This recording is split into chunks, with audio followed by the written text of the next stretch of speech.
Hello and welcome back to our We Interview series here on GamingTrend.com. Today we have the ever-talented Rowan Parker, creative director of Riot Forge. If you've played a Riot Forge product of any sort, you've probably seen his work.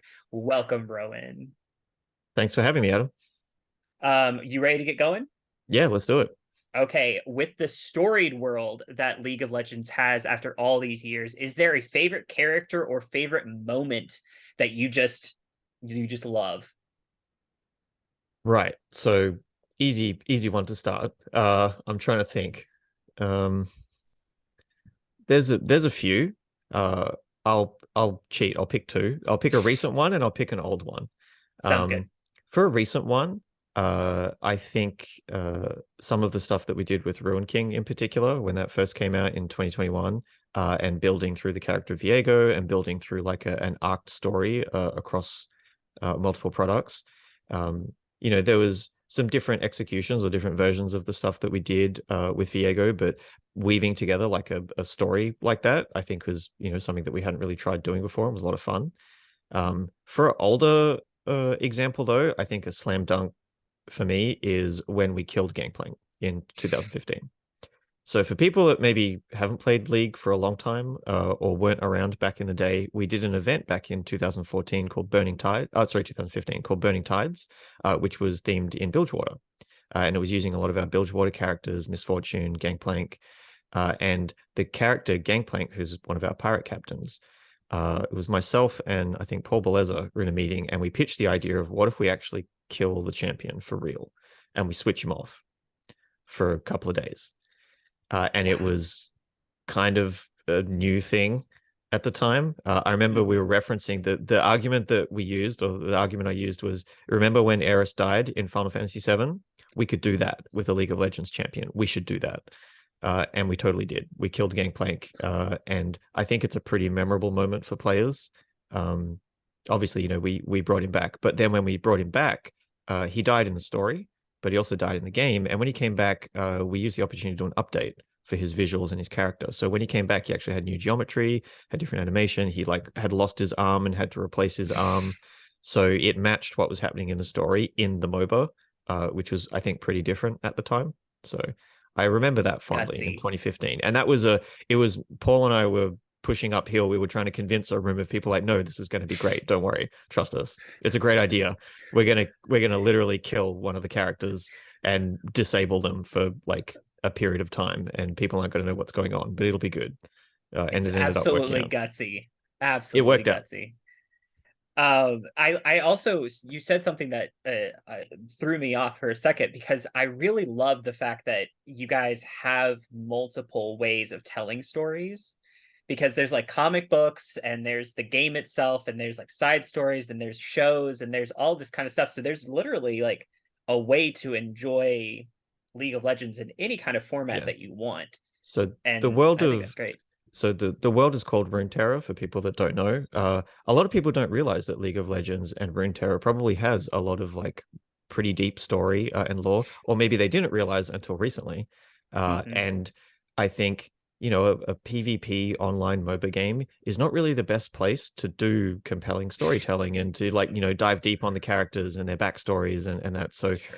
it is cool that we have other avenues and other ways to tell stories and really, bring the camera up close to our champions. That's part of the philosophy of what we do on Forge. The games that we make on Riot Forge are great canvases for us to like narratively execute on our champions, our world, our stories. We can do things in, single player story games we can't do Hmm. in the MOBA. The game that we just released recently, Convergence, which features around Echo, we can really tug the threads of a character Echo. For people who don't know, or maybe who haven't played the game, Echo is a character that can rewind time. He's a 15, 16-year-old boy who can rewind time. That's kind of an interesting thread to tug for maybe consequence and growth as a teenager, though.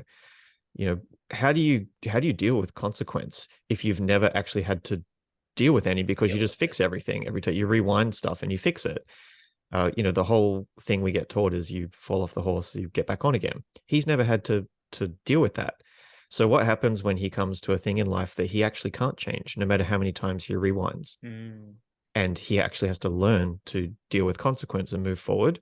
We can't tell a story like that in, the MOBA, but we can totally do it in a game like Convergence, in a single player game. So we get to have a lot more fun with storytelling. That comes directly into my next question, which is, with all the characters in League of Legends catalog, why did you choose to focus on Echo, and what came first, the idea of the game itself or the choice of that character being used? So when Forge works with studios, we don't have a pitch in mind when we go to the studios. We're not licensing our IP to these studios. It's a deep collaboration together with them. Very, very early on, sometimes the studios are a little confused where they're like, what do you want us to make? And we're like, what do you think would be cool? Whatever you want. You guys, these studios are already wonderfully pedigreed studios in whatever genres they make. So, we're leaning on their expertise for these genres. So in the case of Double Stallion, up in Montreal in Canada, they have a great pedigree of these like cool action platformer games. So we knew that they probably wanted to push the boundaries of their action platforming, but it was, a discussion on what kind of mechanics do you want to explore, what kind of gimmicks work. Eric, the creative director of there, was initially drawn to Echo for the rewinding mechanic. And we started to explore, what does cool rewinding gameplay look like in a platformer? And I love that they got not just combat, they got a lot of parkour running gameplay sections in the game too. Like it's not just combat rewinding. There's a lot of platforming rewinding that you can do. And then from there, Forge helps them with IP. We bring them into the world.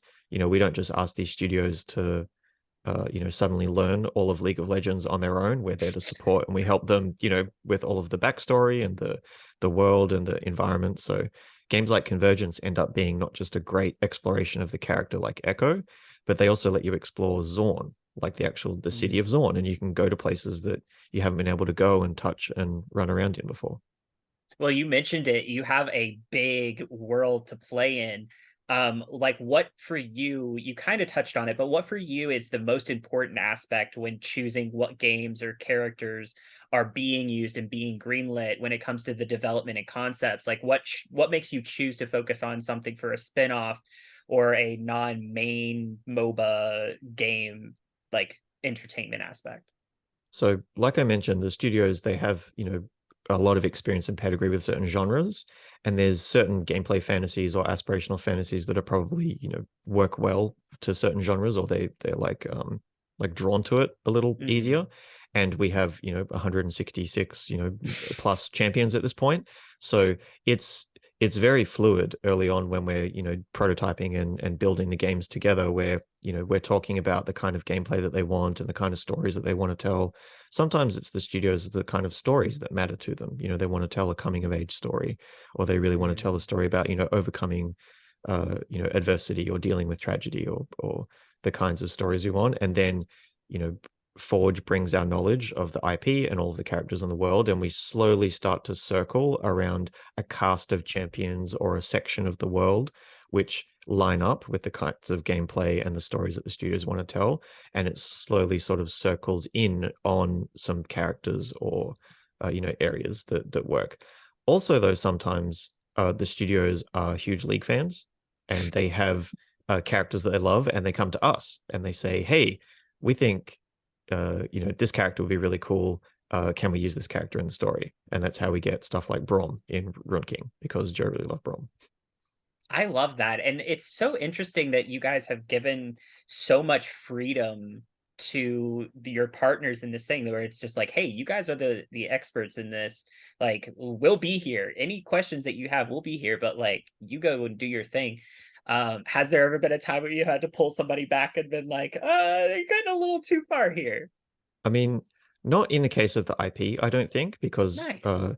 those, for gameplay and for, building the games, obviously the studios know what they're doing. But for IP, we often bump into blank canvas areas in the world of Runeterra or in League of Legends.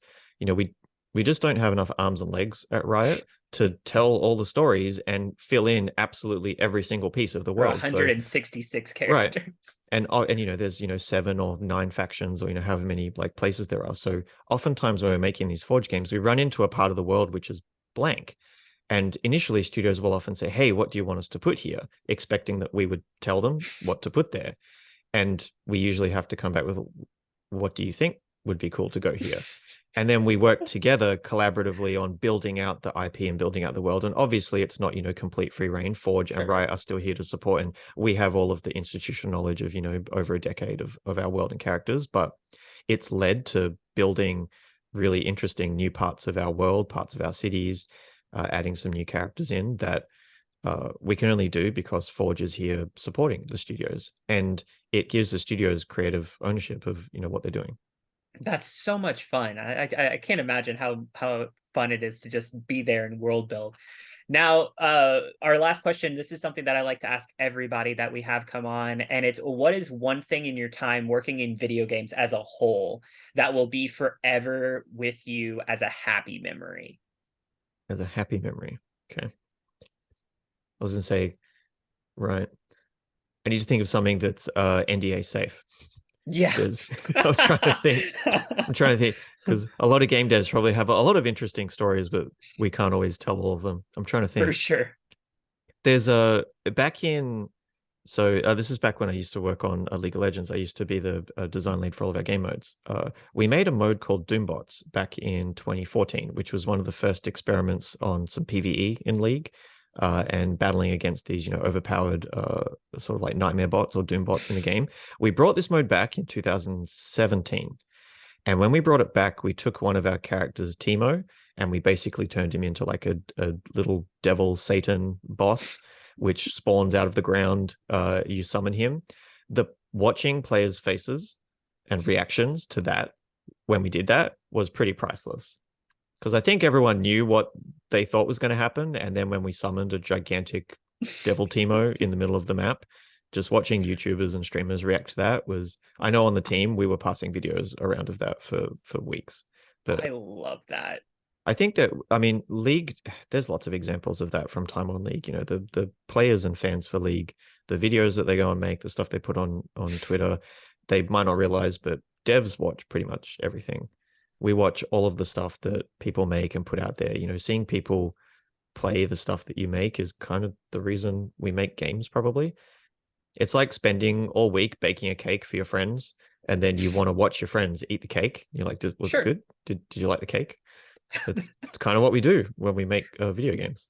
But no, That's Devil good. Teemo in 2017 was good. I don't think people realize how much you guys watch when it comes to just reactions of the games, because I think that some people are like, "Oh, well, I'm not, I don't do all that much," and you're like, Everything, "Oh, I've Ev- seen it."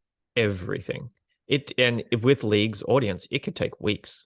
Like, it might be like an hour or so a day where I'll take some time out and I'll go and watch reactions or videos, or, I'll read YouTube threads, or I'll watch, videos that like people like Nacrit or, our community have done. But it takes a while, but I will go and watch and read everything. That's fantastic. All the good and the bad, because it's all valid, right? It doesn't, Yeah, if it comes from the heart, it's all valid, if it's good or bad. So we have to go and read everything. I love that. Well, Rowan, thank you so much for some amazing answers. What do you got going on right now? Where can people see your latest stuff? What can we talk about? So we've just released two games at the start of this year. We released the Mage Seeker in April, and we've just released Convergence in May. If you don't have them yet on Steam or on consoles, you can go and get Mage Seeker and Convergence. They're available right now. And later this year, we have Song of Nunu coming. That's Very also going to be on nice. PC and on consoles. And you'll be able to check out all of Rowan and his team's work. Thank you so much. I appreciate your time. Honestly, thank you to our studios that we work with. As a publisher for Forge, we are here helping, but really it's the studios that make the games. Mm. So thank you to Double Stallion and to Digital Sun for the games this year. Thank you, thank you, thank you. No worries, Adam.